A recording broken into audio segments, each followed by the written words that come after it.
So let's start. The ancient biblical history of Palestine. 1,000 years before Jesus Christ was born.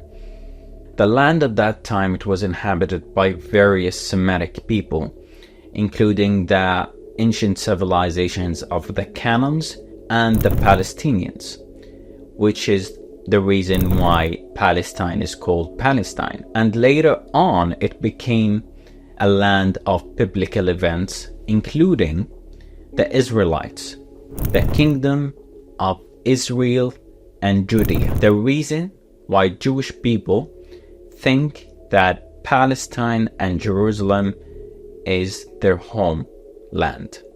Now, I want to ask you a question here.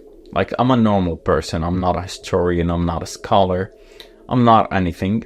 And if you are a normal person, I would like to ask you, name me 3 events that happened at that time. Would you be able to do that? This is how ironic it is for people to say such a thing.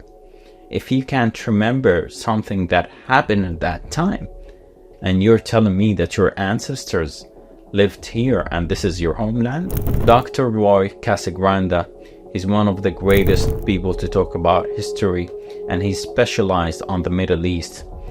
And he says something that shocked me, and it will shock you too. Just wait until you hear this. He says that Palestinians are more of a Jewish descent than those American and Europe Jews that came and created the state of Israel. Isn't that silly? Isn't that ironic? And he says every Palestinian who is killed by an Israeli, that means that a Palestinian that is more Jewish being killed by a person who's less Jewish.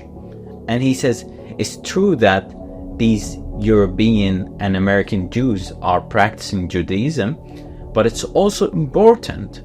These Palestinians, their ancestors were Jews and they were practicing Judaism, but then they converted to Islam and Christianity. Isn't that shocking to you?